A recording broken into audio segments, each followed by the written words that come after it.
Hi everyone, this is Chris Maffeo speaking. We're here with Filiberto Amati from Amati and Associates, and today we have our special guest from Hong Kong, Giancarlo Mancino, founder of Giancarlo Mancino Vermouth, founder of Bocktailed pre-batch cocktails, and founder of Sprezza, the real Italian aperitivo, and many other things that we're going to explore now. Giancarlo, we have a question for you. So we've seen, of course, during this COVID-19 pandemic, the hospitality industry as such is one of the industry that is struggling the most, unfortunately. And we've seen you very active in supporting your clients and the hospitality industry as such, as a influencer, first as a bartender and mixologist, but also as a brand owner. We've seen you involved in the 50 Best fundraising that is happening now. I think it's launching in a week, if I remember right. The bidding is starting on the 3rd of July, yes. Yeah, would you like to tell us about it and what it is about, and maybe even help in? Yeah. So first of all, thank you both of you to be part of this beautiful, friendly call and industry chat. Let's call it like this.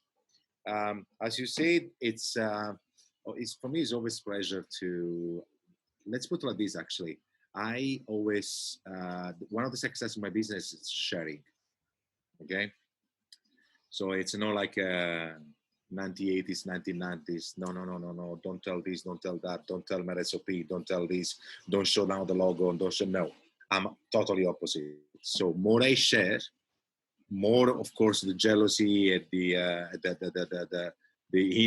like the very particular mentality of the people getting interested into the business. There is a little bit of risk, but I don't care. So basically, I don't care because the ideas I have. Always a little bit ahead of what I've been doing it, and then I do it in a way that they will work, right? So it's not just idea. Everybody has a beautiful idea. They keep on the desktop, and that's all, right? So that's one of my strengths. That basically I have an idea, I'm gonna go for it. And this is one of the success of Mancino Vermouth when I was thinking about it in 2012, in 2011, right? So back to your question is like, yes, talk about a little bit the COVID, talk about a little bit the impact that we are going through at the moment with the situation of the industry. Personally thinking, personally see what is happening at the moment. To be honest, like looking at my business models, I think it's better than break even this year, right? Why? Because I've been cut off a lot of travels. I've been cut off a lot of ENT. When you do these invoices, you give it to the accounts, ENT, dinner for 2,000 euros, a hotel for 300, a business class, all of that. So we did some calculation. I said holy, I say, okay, this is very interesting. So basically, it's I'm always part of something that I need to shake your hands. I need to, hey, let's go for Negroni, right? So this is what I build my business on. Right? Good body language. I really look in your eyes. All of that. Electronically, socially, with videos and everything is great. So, but what I'm going to do now from 2021 is doing what I've done in 2018 and 2019, which was the best years of Mancino, talk about Mancino only, but I'm implementing also what I'm doing today with you guys.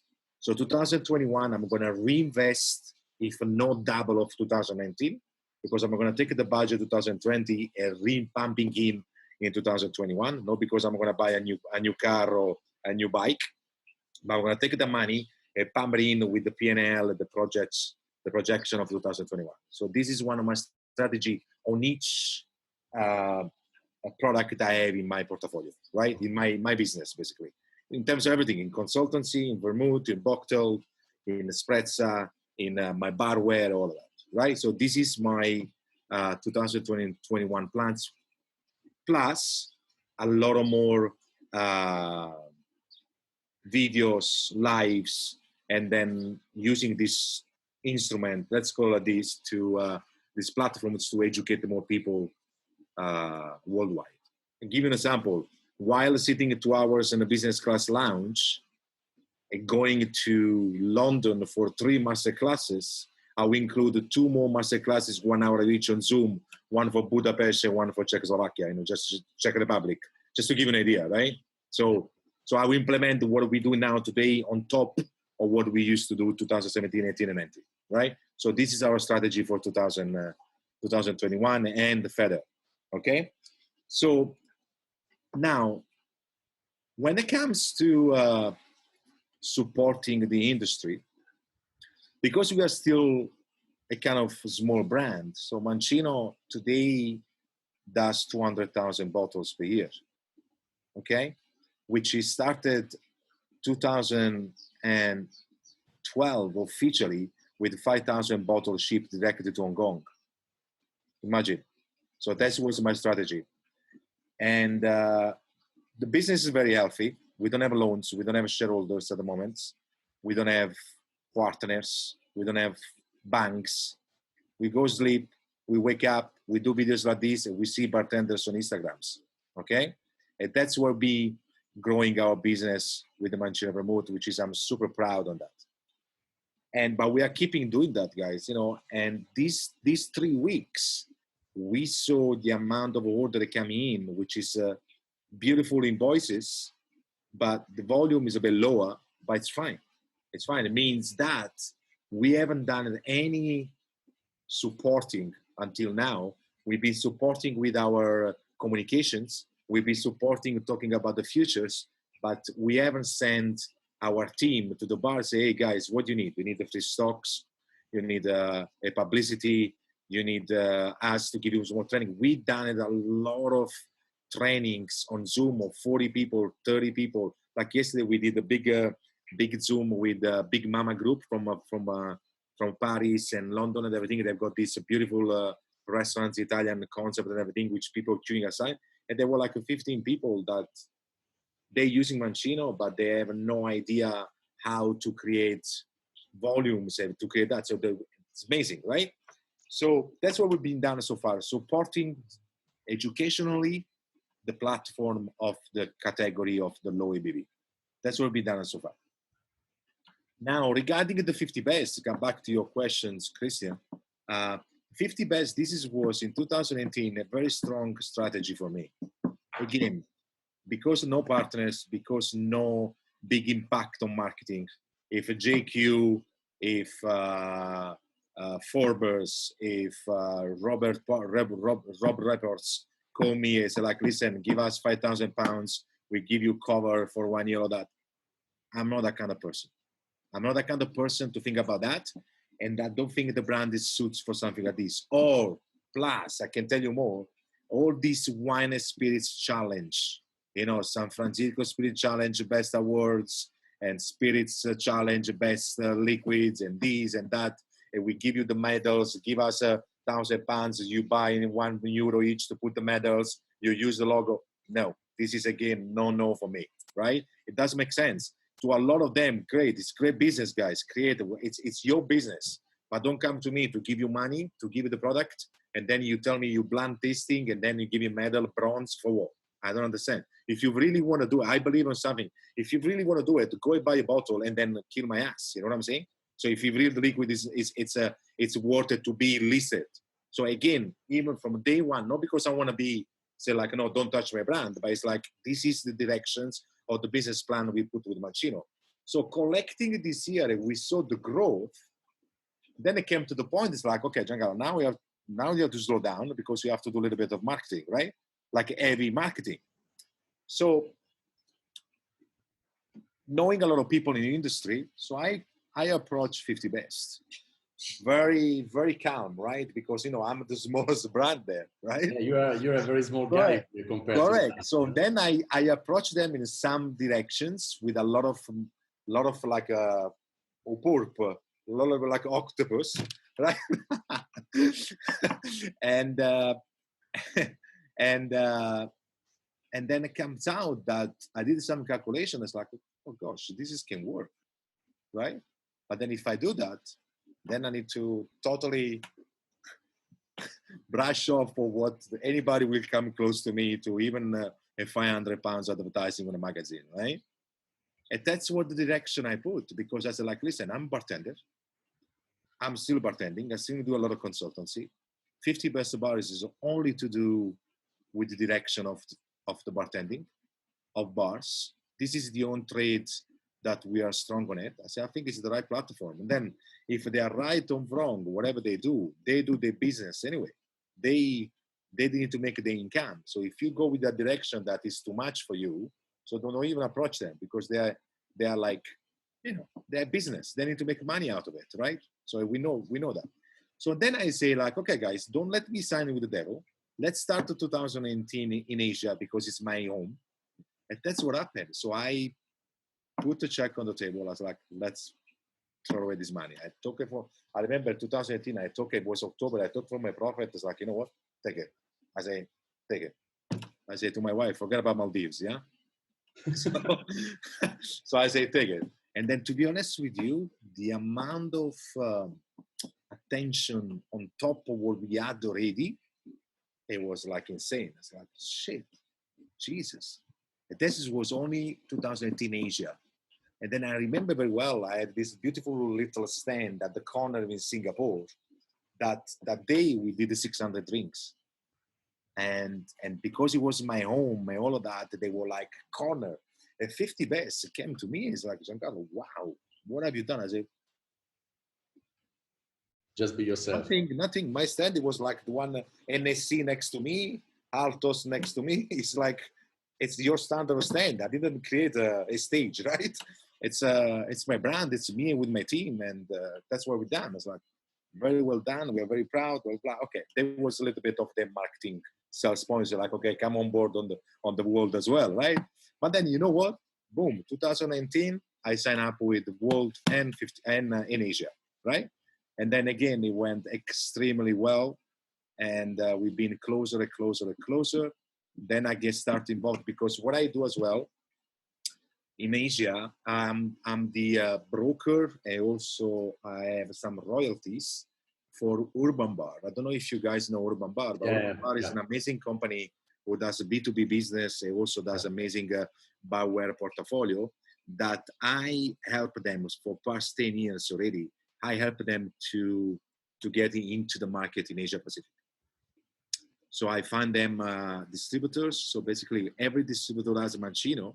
I suggest them, is like, guys, why don't take in portfolio Urban Bar? If your rep goes to the bar selling a bottle of Mancino and they will see a very good mixing glass or shaker, they're going to love it. So get a container in, you have a warehouse. So I think it's another channel for you to generate some revenue, right?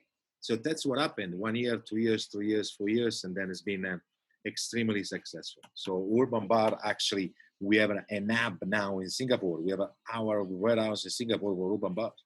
And that's why also Urban Bar, we just launched my silverware with Urban Bar, which is called Classico. I don't know if you saw it. I've seen some pictures. So there are beautiful silverware made in England, and then I call it Giancarlo Mancino Classico. There are 2 shakers, 2 Boster shakers, 1 beautiful bar spoon with the clams finishing, a beautiful mixing glass, silver jigger, and now we are launching a non-fashion, a night ball, which is a 1930, 1940 look and feel, basically, right? But what I've done with Urban Bar, so basically back to 50 Best. So I went to the 50 Best last year. I said, guys, but why you don't give any more trophy or something to keep in the bar? So you've done it until 2017. So bars, 2018, they don't have the shaker to say, first place, second place, third place. It's like, I know, because we didn't work out anything with Cocktail Kingdom. We dropped the idea. It's like, okay, let me step in with Urban Bar. So that's what I've done. So I put Urban Bar together with me, and we also give our shaker to the bars with my logo, Urban Bar logo, with the 50 Best. Wow. So again, so it's a matter of getting people together in a smarter way and then everybody has to make money. So you have to jump in a packet to think about that. Some people are going to get money from you anyway, but then at the same time, you need to get something out from them. So to work with the 50 bets, for me, it's been an amazing experience, but really, they take your money, but then it's up to you how much can grab out of them. They give you the platform. They have ideas. They put everything there. But if you don't go on top of there and then like digging, you can stick like every corporate company what they do. You know, they're there. There is a corporate guy say they're sending this money to 50 bets and they don't use it, right? They don't know. So now regarding the recovery, so of course the countdown has been stopped. We didn't do the 50 best Asia. We did just a countdown. In the 50 best world is supposed to be in Madrid for the list and everything, but we still don't know if they're going to announce it or not. So they created this 50 best recovery, which is like we cut down the budget, right? And then we're giving activities for them to create an auction, to get money, to put in a basket, and then to give it to the industry. So basically, this is the idea behind. So with the Mancino, we created a very beautiful experience. We created a beautiful aperitif experience for two people in Rome.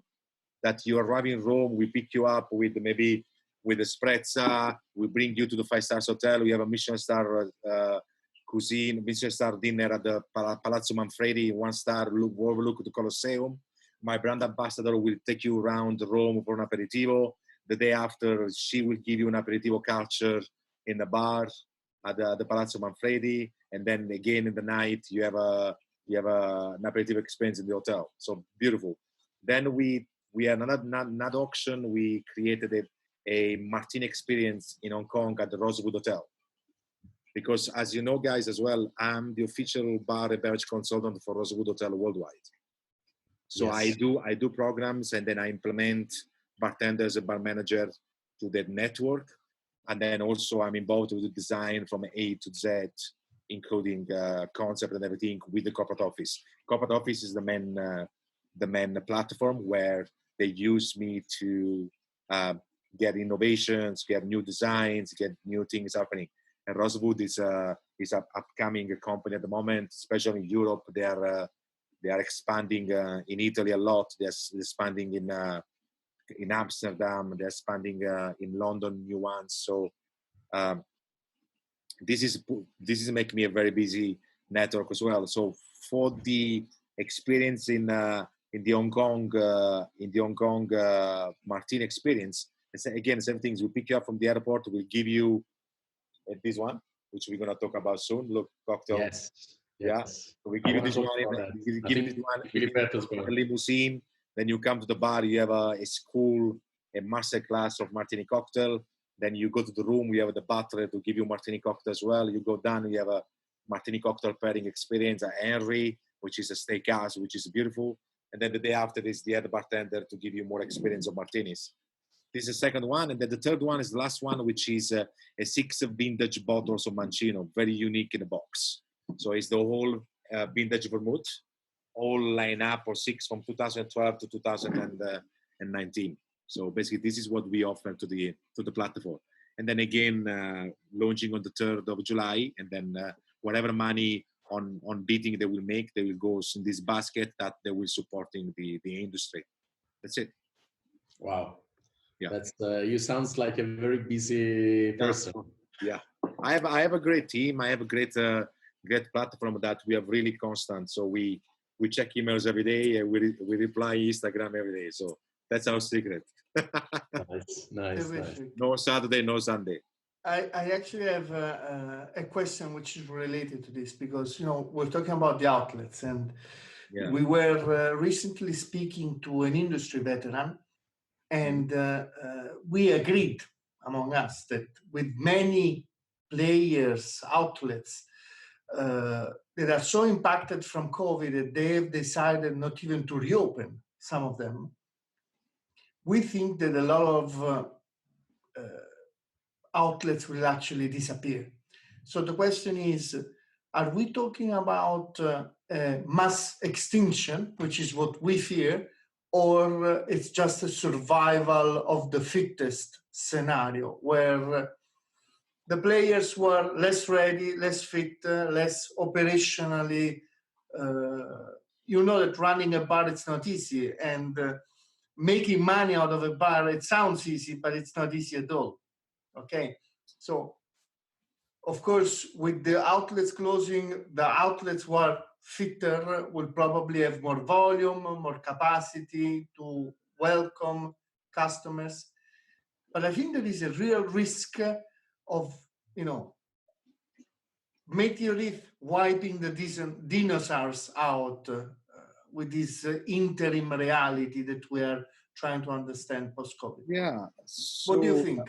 Yeah. So, Filiberto, to be honest with you, I've been asking my question, a very similar question recently. Now, there are some countries which they've been shut down. Let's say it's an average, but I won't exaggerate. Yeah, it's an average of shutting down of 4 months.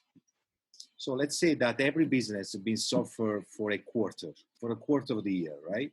Now, my thinking is, how can the damage can be so heavily if you shut down for a quarter, for 3 months, for exactly 90 days? You want to put 100 days? Let's put 100 days.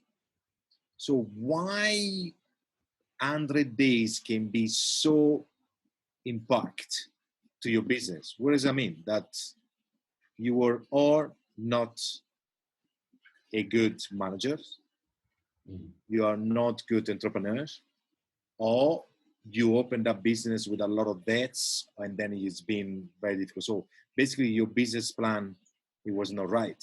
Yeah. Because when you do a business plan, you have to also put the risk of strategies like this, right? So can shut down for tsunami if you are in Phuket, can shut down for an earthquake if you are in Japan. I don't know. But what I'm trying to say is, like, why the world is talking as this catastrophe in our business, which is only 100 days affected, which is a good 40%, 30, let's say 30% of the year, right?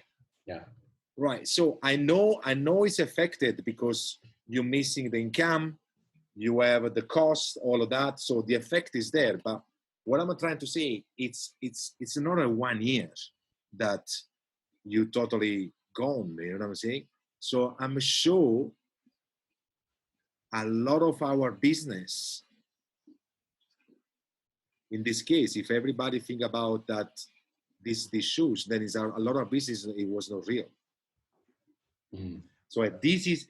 Look at Spain, look at Italy. You know that a bar has 30 days of cash.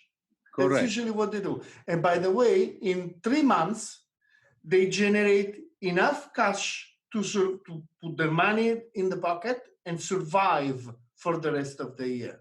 Yeah. I think that's part, and that's where I'm concerned, because of course it's not an healthy habit, but it's pretty standard in many cases. And that's risky for the whole industry. Now a standalone restaurant and bar as well, I understand, because it's affected everybody. So we are on the same boat anyway. But I think who's gonna suffer like crazy is actually hotels. That hotels, cruise lines, and airlines, that's where you find the actual cancer. That can be turned to, it's actually tumor, which can be supported with these 3 months, but can turn to cancer straight away. Because a lot of hotels in London, in Rome, all of that, they're talking about September, and now we're talking about 6 months of damage. And that's what's my point. So now, if I shut down, especially in Italy, because at the end of the day, in Italy, we have at least 4, actually, including Christmas and all of that, we have 60 days holidays, right? Which is, if you look at it, it's a kind of another COVID is coming, right? Which will be August and December, right? Now, if they calculate that, maybe, okay, it's the damage. But I think now it's time to they bloody work, right? So now this is my point. It's like, okay, wait a moment, guys. We shut down Italy because I know very well, because I've been suffering a lot because of my logistics, my transportations, my distilleries. You know, it's like August, it doesn't exist, and then goes back to the 21st of September. So means it's like 45 days that looks like exactly like COVID. I'm sorry. I agree completely. You agree with that, right? Correct. It's in economic terms, it doesn't make any sense. Correct. Now this is my point. It's like, and then we complain about the cost of labor, but the cost of labor, it's that high because we are very inefficient as well. Correct. So now this is my point. Okay, fine. We lost it. Okay, a bar of 40 covers with an average of income between 5 to 6,000 euro, but very good bar, yeah, 5,000-6,000 euro a day. Fine. You don't have that $500,000 income of euro for these 3 months. But wait a moment. What is your cost? It's your place is yours. You pay rent. I'm sure the rent in some countries has been helpful because of the government, all of that. So this is an excuse. But why they put an excuse in the middle? Because the money that will not come from anybody to give it to you. Or maybe it's an excuse that you don't want to do these businesses anymore because you become smart that you can do business on Zoom. You don't want to do the bar anymore. You shut down because you don't want to pay your bank, maybe. I don't know. You know, so there's a lot of things. But then again, I feel inside me a lot of sorry about these people with a lot of chain of bars, a lot of chain of restaurants, a lot of chain of that. But guys, close it. Somebody else is gonna go there and make a panino mortadella fund again, man. You know, so yeah, fine dining is gonna disappear. We know that already. Food truck is gonna come back again in the meantime. You know, smart restaurants is gonna come in. Local places is gonna grow up again. Less expensive spirits in the world. You know, stop making a gin that costs 70 pounds a bottle. I don't know. That kind of things can be now back to reality. That's what I say. What is, back to your questions, guys, what is the COVID for 0? I say to everybody, let's go back to reality. You know, let's go. Correct. And let's go back to the campo sportivo, no? And let's say who really can play now, and then help each others, and then let's see who really has ideas, and then score a goal. Done. Yeah. And Giancarlo, let me ask you this question. Like, so you've been a top class mixologist or bartender. How do you like to be called, bartender or mixologist? No, barman. Barman. No. So bartender, barman, mixology. Sorry, guys, I don't know where that word comes from. It's smart. It's cool. It's beautiful. It's very trendy for magazine writers. But personally, if somebody in my face tell me what does I mean mixology, maybe I say, okay. I don't know. I think this is very much in line with what you said before about let's go back to reality. You know, correct. You see? Absolutely. No, it's fine. I think it's a cool word, but I don't call me mixology. Let's put it like this. Okay, that's a good start. So yeah. What I meant is that, I mean, you've been a top class barman, as you said, and what made you choose to jump the fence, to jump on the other side of the bar and build your own brand? Very, very, very, very, very, very simple. I was in London. I was with Salvatore Calabrese for 3 years. That was 2002, 2005. Okay. And I was the head bartender, martini, frozen martini, pour over like crazy. I was the head bartender, white jacket. That's where I met my wife. We've been together 17 years. We got married 7 years ago. Beautiful story behind. And then I say,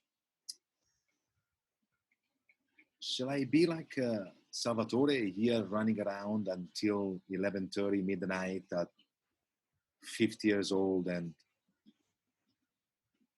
with the black jacket and dealing with all these mad people around and fighting with FMBs and explain to the general manager why he makes more money than the general manager, like that kind of direction. It's like, no, I'm sure this career is beautiful, but I don't want to be with a belly behind the bar and try to be a bar manager in the hotels, which is, I love hotels. That's why I signed up with Rosewood. That's why the direction of my business as 5-star hotel. So I live in a 5-star hotel. I consult a 5-star hotel, and then I study 5-star hotel, and then I love 5-star hotel. Okay. So for me, that is my actually energy to create everything, right? We feel it. From everything, like mini bars, experience and pick up, laundries, experience in the rooms, butler service, the whole thing. Love it. So, and then I say like, so I'm going to create something that I'm going to stack in this industry, and then something that I'm going to link these two together.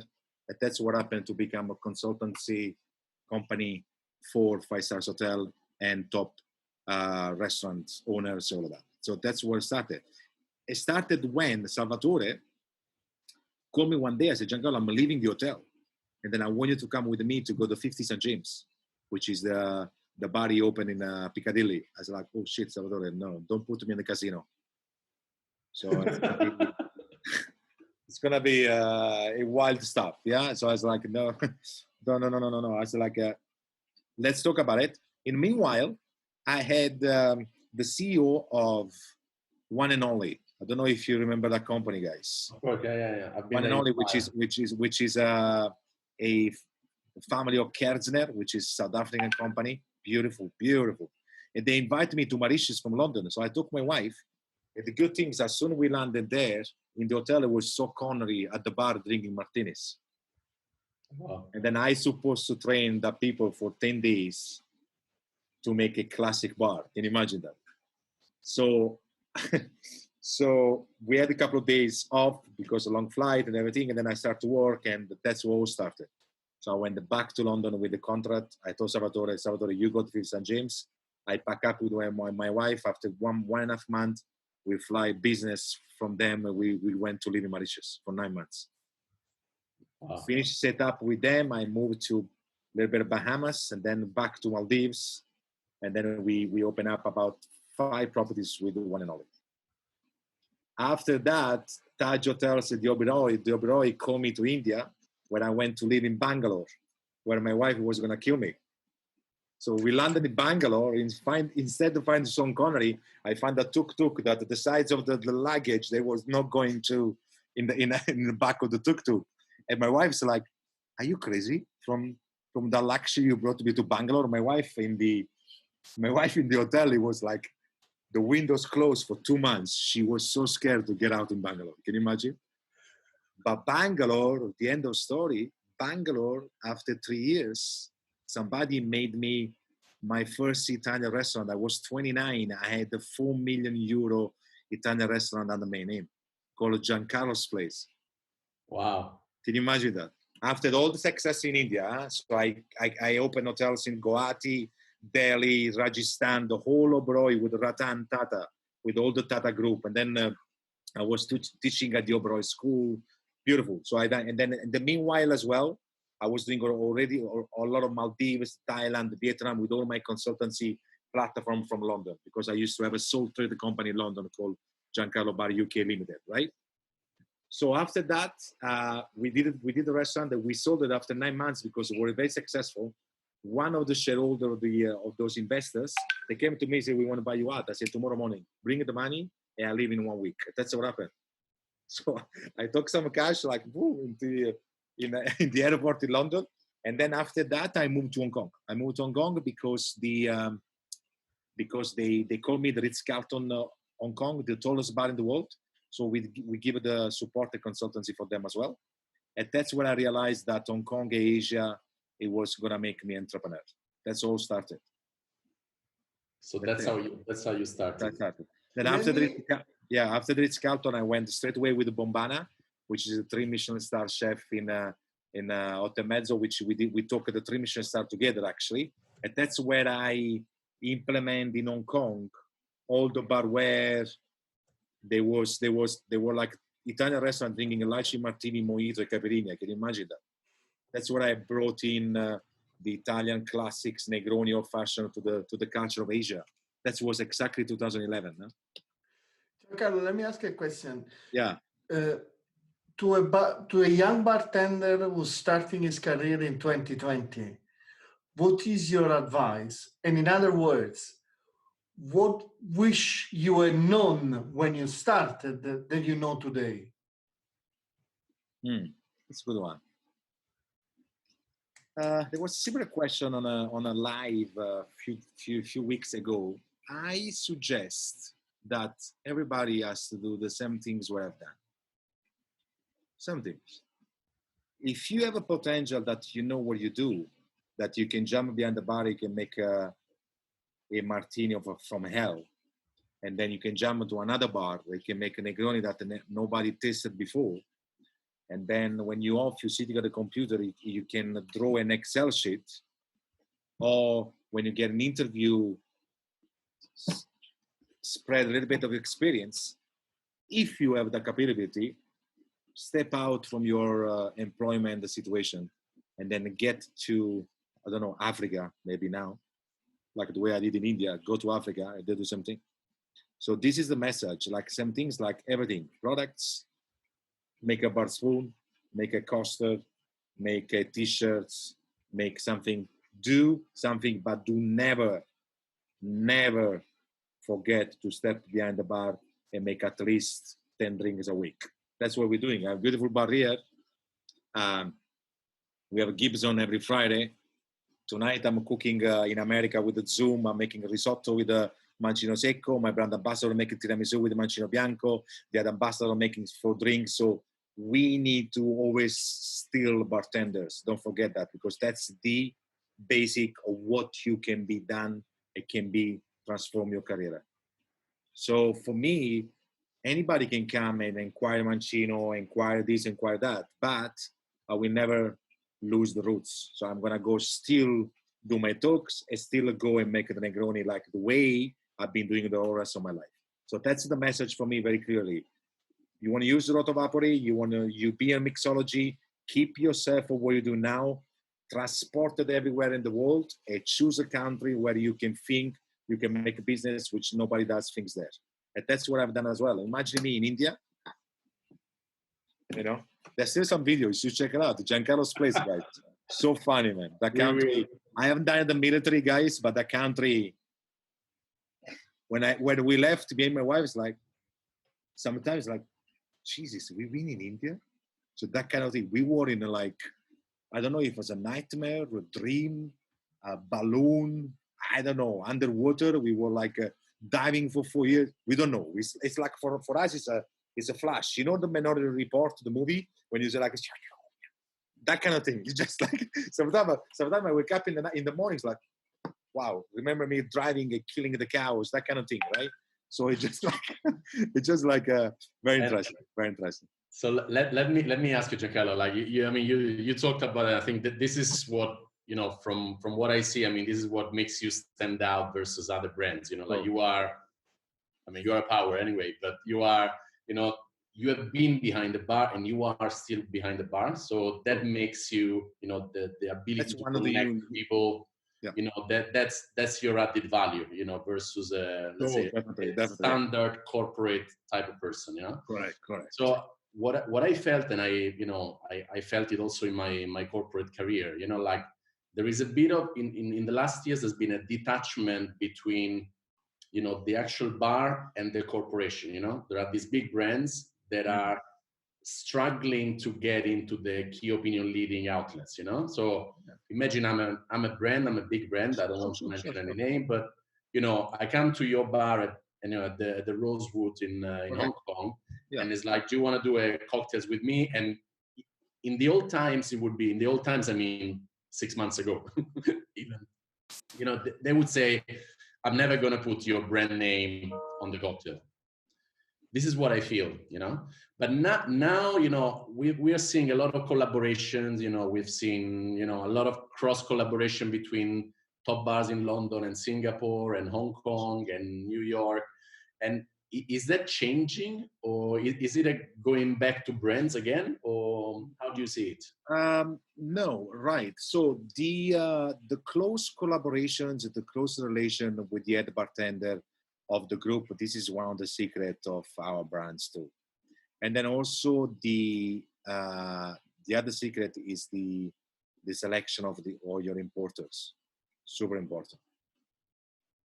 So the two combination, the formula is like you. So, sometimes, I give you an example that happened three days ago, guys, which I'm very frankly to say, go live, no problem at all. I had a massive problem with Dante in New York, yeah? Massive, like huge. So I came to the point to tell the guy who's handling, which is not there anymore, and that was April last year, right? Knowing as well, I had the feeling that 2019, they were going to be the year, right? Somehow. And they won, right? The best bar in the world, 2019, yes. Right? Yeah. That's why in April, imagine the best bar in the world come out in October. In April, I approached the guys. It's like, hey, thank you guys to use Mancino. Let's do something more, blah, blah, blah. They came to me and say like, no, we want to do a vermouth pop-up, blah, blah, blah, blah, blah. So we started like this. So we started, so I started to bring few 50 best bars, Imcock from Stockholm, and then Barcelona, Paradiso from Barcelona, to create an American tour, right? But while this programming, the guy, which I don't want to say the name, but everybody knows, the guy who was in charge of Naren, who was acting, Naren, so the name anyway, Naren, yeah. He was acting as the owner, which is not the owner, so he was actually the head bartender. We start to have very serious personal issues, but not only with me, also with the organization, right? So it came to the point that I canceled the party, and then I make sure that my rep in New York went to Dante, pick up the bottles of Rinomato and Mancino, and remove out from the bar. I said, don't even try to buy Mancino anymore. This is me to the best bar in the world. Can you imagine that? But listen what happened. Somehow this year, no, then October, when they won, the owners and somebody else, they came to my party in Qualinos, because last year in October, I made 1 week party. Like it was like a disaster, right? So one of the 2-3 guys of the Dante, they came to my party in Qualinos. It was like 300 people, beautiful, all the bars from Asia all get together, like beautiful party. So they came to me as like, stay away from me, just like this, huh? Just don't talk to me, just like this. Very arrogant bastard, which I didn't like myself, to be honest with you, right? But then I said, like, okay. I said, no, Giancarlo, we just want to apologize, but I just want to say you a message that something is changing, and we were not the one you think about it. It's like, okay. So anyway, COVID, we reconnect together. Yesterday, they just opened a larger Dante in West Village, just next to Employees Only. Yes, sir. West Village. They opened yesterday. They put back Mancino in the largest one. They put back Mancino in Dante, the old one. And also, we're doing a collaboration because they are making an Americano in a can, and we're making collaboration. They're using Mancino also on that. So the damage of the place, it was the particular head bartender that even the owners, they didn't know how much damage it was doing with that. But they appreciate, the guys, they appreciate my attitude, because I say to them, it's like, guys, I don't care who you're first or the second or the thing. For me, it's the relation I need to have with you. So if we've been talking every single day for 3 months with the Dante group, just to make it happen. You want a price? No. Do you want a price? No. Do you want a me? No. Do you want the whole that kind of things? And let's go back to your questions. Today is everything to do to be a nice, bloody person. That's it. Then business, if you're strong on business, that your margin is low, you give a quality, this is the secret of me. That's it. Now, the other brands, how they do it, I'm not sure. I'm sure they will put on the table some budget, which they're going to go and buy these small bars, right? For sure, they're going to do the formula, which is, again, is a 1980s, 1990 formula. Absolutely. Right? For sure that we're going to have that. But for me, I saw that formula with all my career from 2012 to now with Mancino anyway.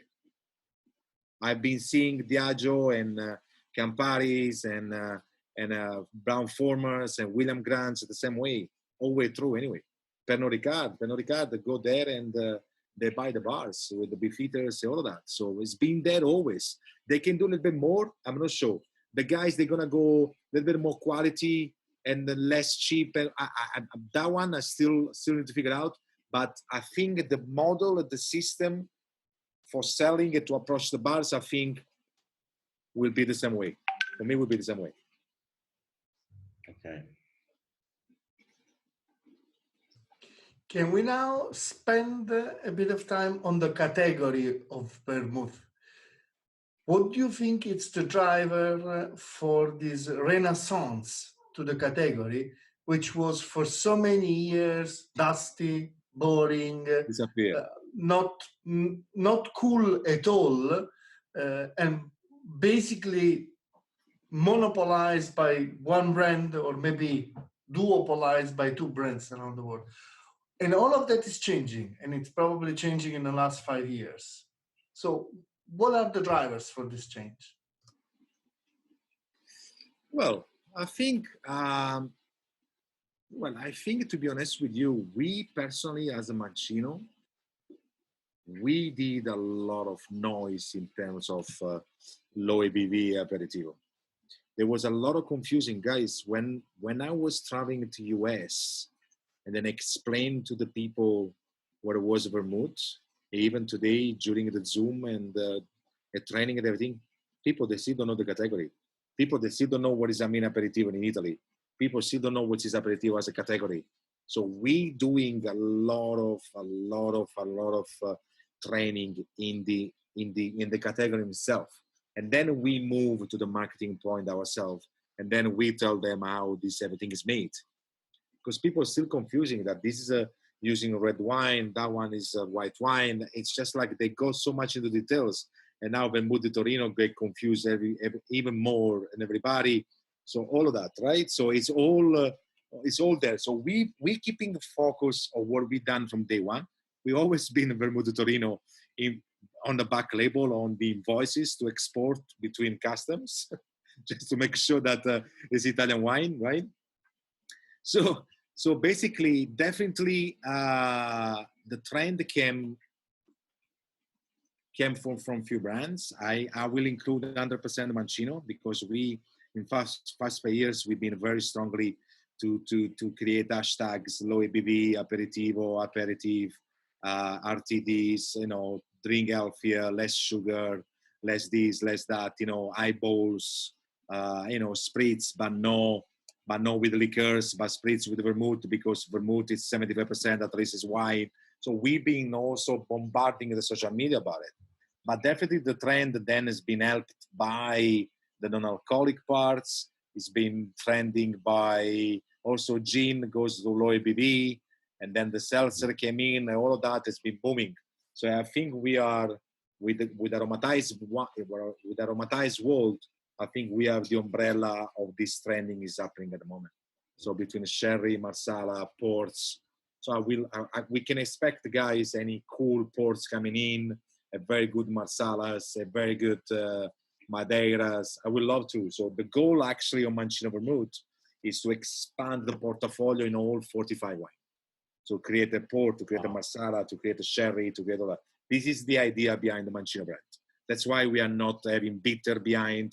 We have not the other things. So it's everything to do with the fortifications, and then we're adding the other things on top. So also the idea of Sprezza, why I haven't created a gin cucumber seltzer or vodka grapefruit seltzer. No, I kept my vermouth inside, because this is something that I discovered in Piemonte, that there used to be a company in 1940, 1950. They used to have a bottle of Prosecco. It looked like a bottle of Prosecco. It was a sparkling vermouth. Can you imagine? That's what the idea came from. That's why I call it Sprezza. And then I say, why should I put this sparkling vermouth into the line of Mancino? I said, let me do something cool. And we have our own facility in Seattle. We canning ourselves. This is all our brands 100%. Yes. We send the bulk to Seattle. Oops. We send the bulk to Seattle, and then we canning ourselves. So this is a trend, basically. Back to you again, Filiberto. It's definitely the brand to be. A little bit luck, I can say. I remember my wife in Hong Kong when I brought the first samples in 2011. I said, vermouth? So do Bristol cream, maybe would be better. Do you remember Bristol cream, guys? So like vermouth, I said, who's gonna drink vermouth, right? And then when I started to show my family, it's like, at the beginning it was like, guys, but I brought 5,000 bottles to Hong Kong. No, even 6 months lasted. Wow. Okay. Thank you. And Giancarlo, what about like you mentioned, you know, like you know, some of these classics, you know, like what you were bringing around the world, you know, like all the Negroni and the Martini and all these, let's say, old classics that. Sure. Yeah, I've been my style of drinking and my style of making cocktails has always been a beautiful glassware, great ice, and 3 or 4 craft spirits. That's been me all the time. Actually, I was not a very good fan of big brands. A lot of big brands, they still today don't like me at all because of my past. Because I was doing a lot of noise on no your brand, and then also because of my little successful which is happening today, right? So talking about the big brands in Italy, right? So and what do you think, Giancarlo? Like, was it the noise you made and all, you know, and the other craft vermouth that they made to make the, you know, the Negroni, for example, the Americano, big again? Or was there a trend on the classics that helped the vermouth? No. Well, let's put it like this. So the main idea I created Mancino is because I was disappointed with the commercial brands. So I couldn't make any more Negroni.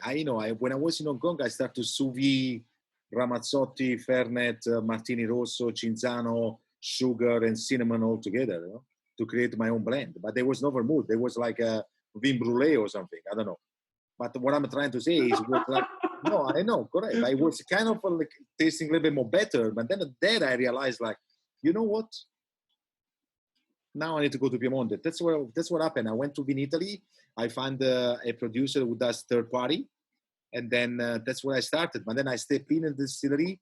I showed them the way I want to go the direction, because nothing to do with the part. I didn't measure investments myself on the machineries and the selection of the quality of products, and that's where we started. So this is the story beyond Mancino.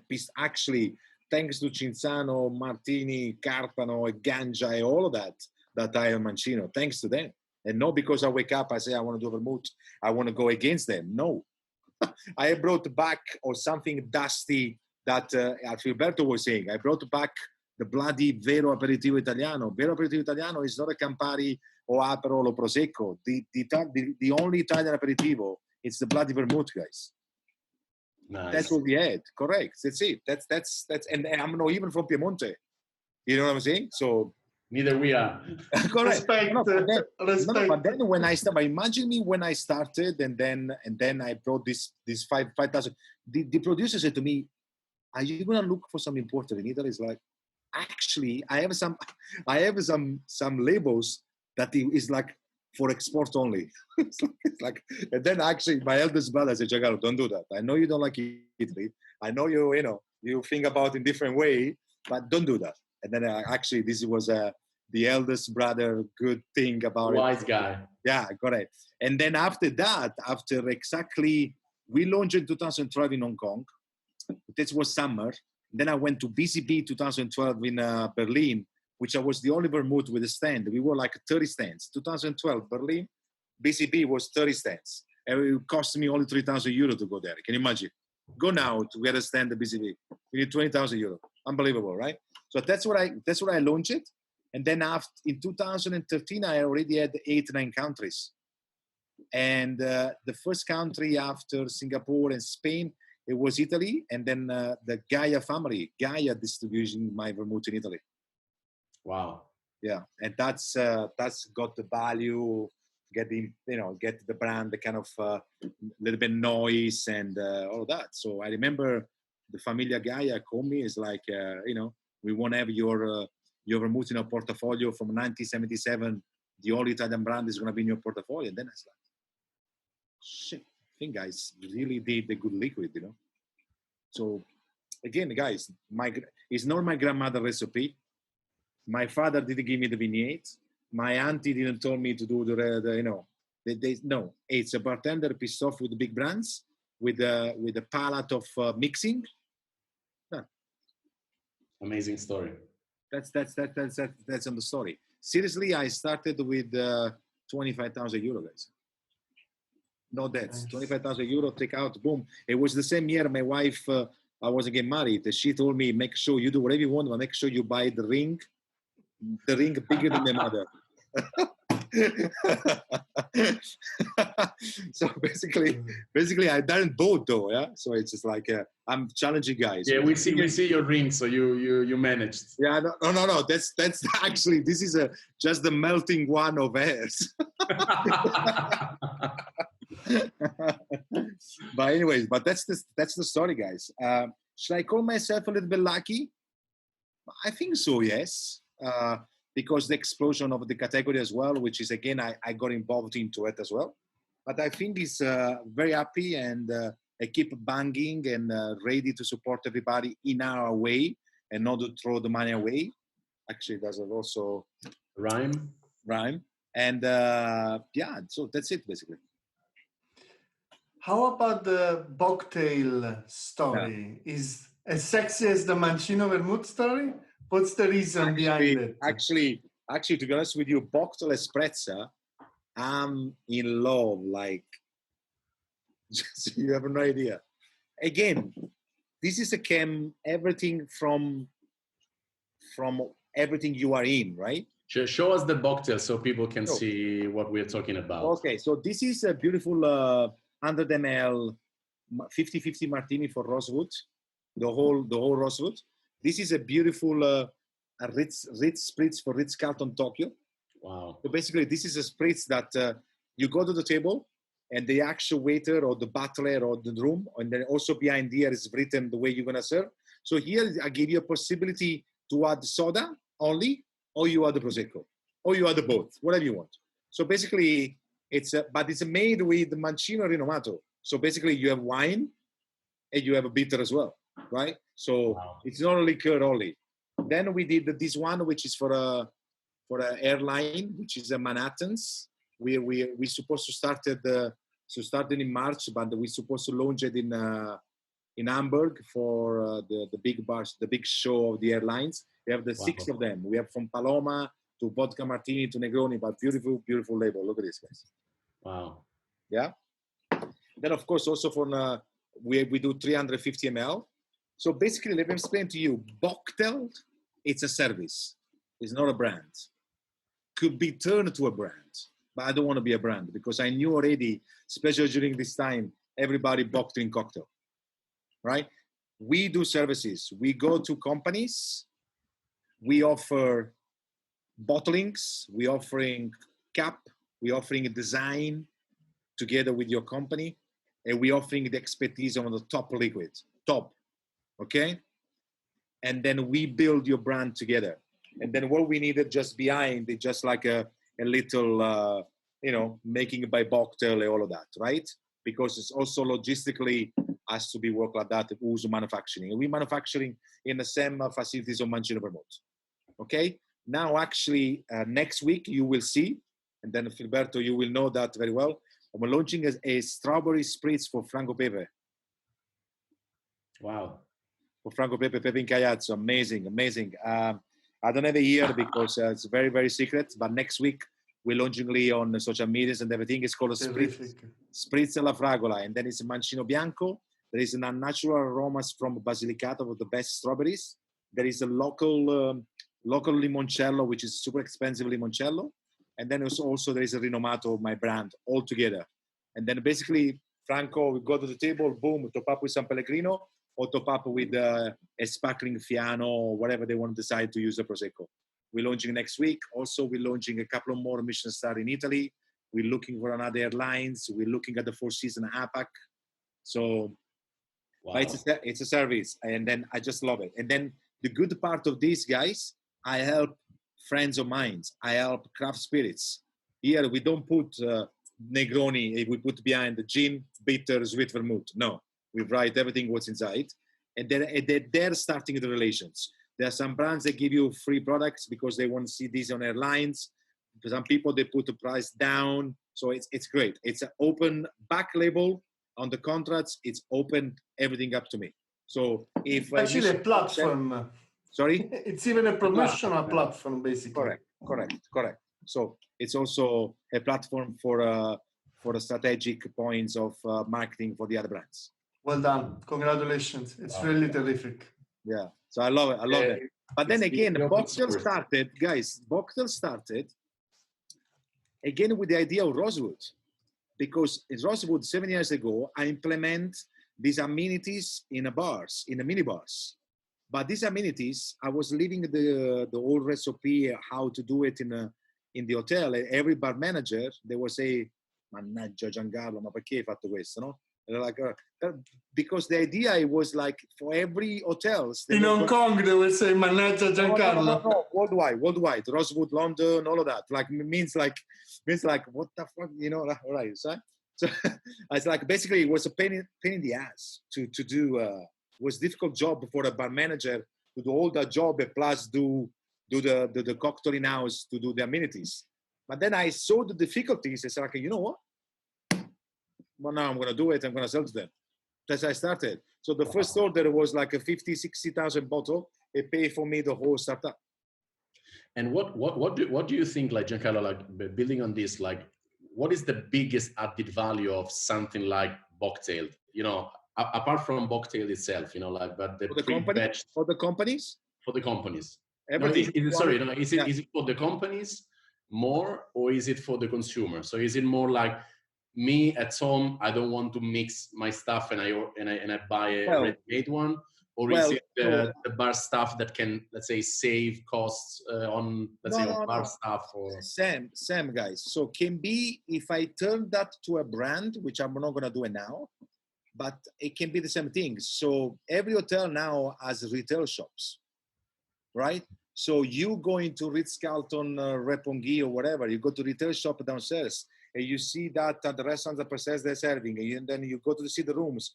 Definitely you buy something you take at home. It's kind of a beautiful POS from the hotel, right? Mm. And then it's when you look at the recipes, it's not like those things you find at the airports, right? So look at the recipe and then you start to try. It's like, oh Jesus, here there's a quality, right? So basically it helps the hotels, helps the brands, helps also the bartenders. Same here, guys. At the beginning with Sprezza, we say on trade we had a little bit difficulties because the bartenders are like, no, I can do a night bowl, I can do a vermouth and soda, and then I would say to them, no, because the carbonization is not the same, guys. I'm sorry. You can put all the best soda, but it's not carbonized. So then why don't make your own Coca-Cola then? Right? So that's what I told them. So the carbonization is one thing. Same here, guys. So here is a consistency, right? F&B managers that we love that in the minibars. Sommeliers that we love to have a little trolley to go around and then serve it directly on the guest. The guest can have as amenities to bring with little cake or little nuts aside. So it's help for everybody. But because it's a quality, when you see now the other brands that they are doing as a brand, and we don't know what's inside, then it's a question mark, say, shall I buy or not? They can destroy a little bit the category. But Bocktailed as a service, I think it's worth it 100% for everybody. Yeah, and I think it's a great, when you were talking, I mean, I was thinking it's a great insight, you know, because, you know, like if you open a mini bar and you see a miniature bottle of vodka or whiskey, or, you know, you're not going to open all of them and pour yourself a cocktail. And then the way we're serving it, we serve in silver tray, we serve with the ice block, we have the dry orange there already done. That's what we're doing. Yeah, correct. So it's, but this is not only, also private people. I had a very important people from UK that is like, I want to do a present for my husband. I remember my husband still remember your Boulevardier you used to make in Hong Kong. So can you have your box of Boulevardier? So we made that 1,000 bottle of 350 ml Boulevardier with his name on, with the velvet things and everything. Can be as a private thing as well. Rich people at home, they can have their own martini already made.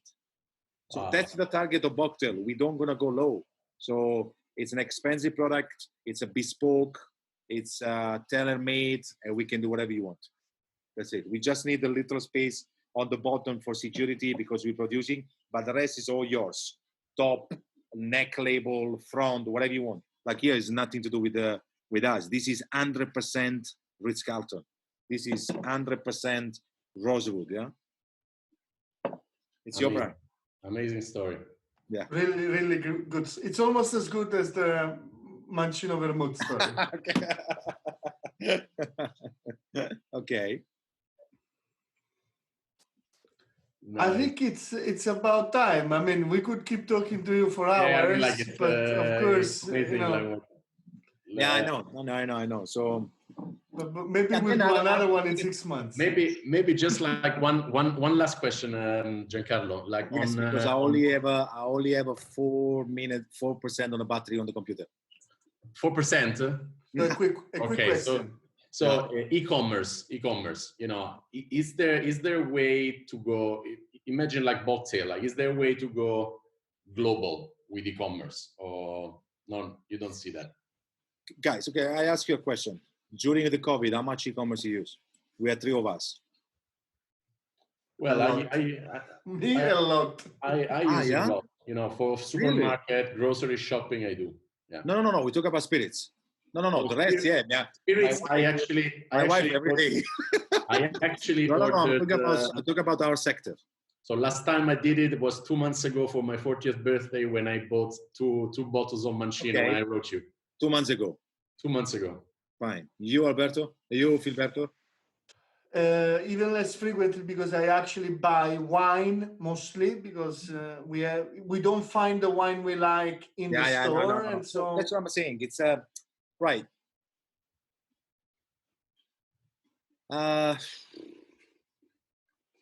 First of all, it's complicated. Okay.